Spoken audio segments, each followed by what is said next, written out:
with or distracted by problems that would leave the Russian government less confident or able to counter Washington's aggression elsewhere. Ukraine presented the perfect opportunity for Washington to advance its hegemonic agenda.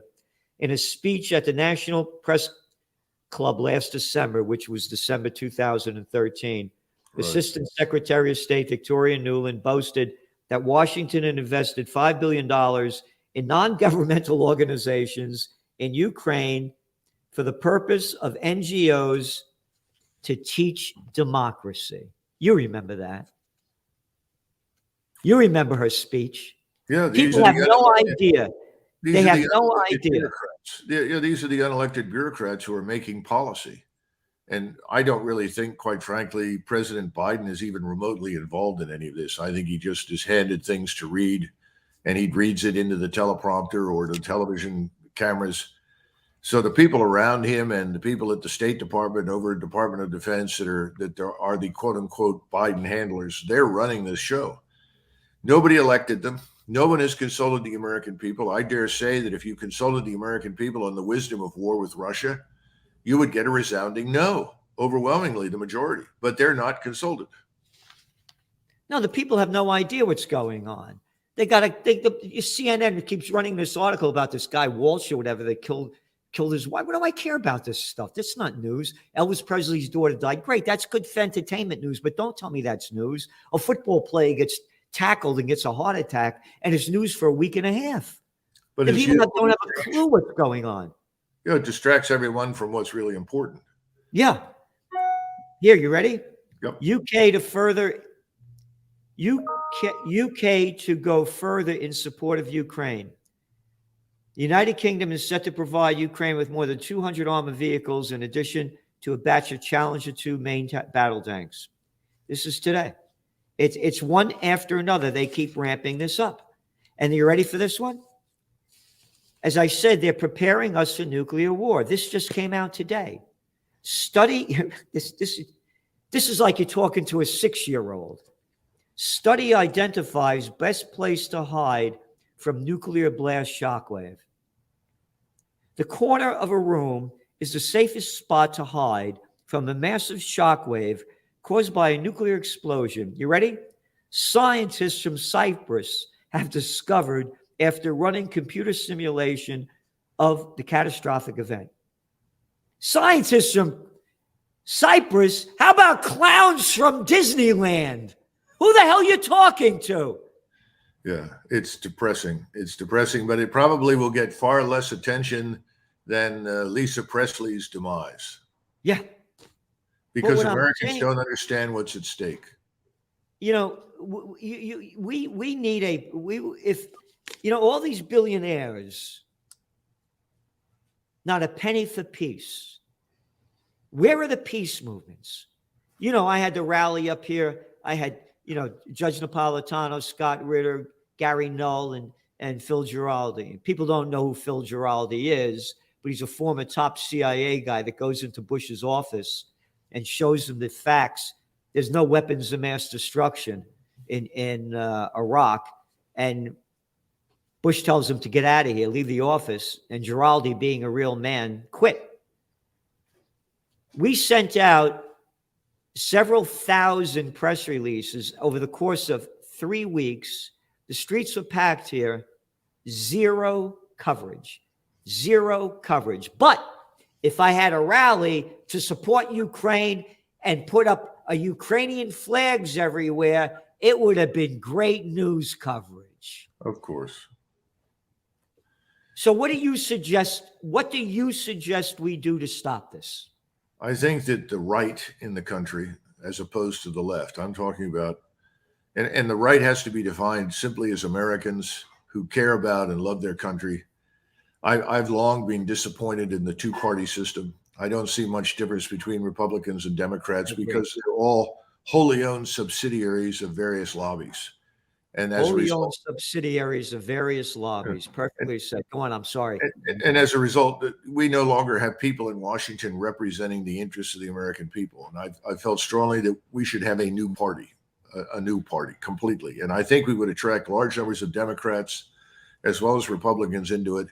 if we made clear what we want to do with this party, what the platform would be. And that platform has to be one of avoiding unnecessary conflict. Yeah. It has to enshrine peace and prosperity as our top goals in the world. It has to give up this notion that nothing can happen in the world unless we somehow or another are shaping the outcome. In fact, we don't need to be involved with most of the world. And what happens in most of the world on any given day doesn't make much difference to us. No, I agree. And the other thing is talk about our sovereignty. You know, we're talking about Ukrainian sovereignty. What about ours? We've given it up. We've abandoned the borders. We don't enforce law. We've undermined, law enforcement. We're exalting criminality. We're treating it as though it's something good. This all has to go away. But the only way to get rid of it is to build a new platform. And that platform has to have media. In other words, you've got to develop the alternative to what is dominating us in the mainstream. Call it a free speech platform or a confederation of platforms, whatever you want. I don't see anybody on the right with any money stepping forward to do anything. I know. That's what I was saying. So here's my suggestion. RFK Jr. for president and Judge Andrew Napolitano for vice president. And here's my thinking. I have this, I got it framed actually a couple of months ago. I came across it and I found it. And it's from the Daily News.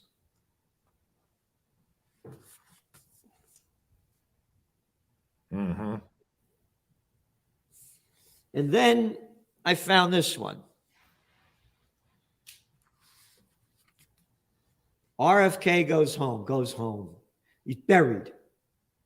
Imagine RFK Jr., his father's assassinated, his uncle's assassinated, the president of the United States. This guy must have a heart and emotion that none of us could ever imagine. And the Kennedy name would bring in the left. Napolitano would bring in the right, and people with an open mind that know that there's, and again, I don't know anybody that knows the Constitution, the Bill of Rights, the details of it better than Judge Andrew Napolitano. Fact after fact after fact. So then we bring them on the libertarian ticket because they have ballots in all the states. And when the money starts coming in, we also form a new third party. That's my thinking. What do you think? Well, it's worth trying. Unfortunately, my view is that not a whole hell of a lot is going to happen until everything implodes. But again, Americans aren't prepared to do very much. Forgetting that part. Suppose we had the money behind us mm-hmm. and the power behind us to get RFK Jr. and Judge Napolitano to run. What do you think their opportunity, the chances of, if we had the money behind us, for them to win? Without the collapse financially and economically, no chance. You don't think they could defeat them? No. You have to have the financial collision first, the collision with reality, that you can't simply spend money that you don't have. You cannot continue to engage in these wealth transfers. Well, that would be part of their platform. And again, but Americans have to go through, I'm sorry to say, this crucible. I think they're going to have to suffer. Look, everybody knew that the revolution in France was coming for decades. Nothing happened for decades until the people of Paris in 1789 could not afford to buy bread. That's what triggered change. And unfortunately, until people are miserable, until they're uncomfortable, till they can't heat their homes, till they can't drive their cars, they can't pay for gasoline.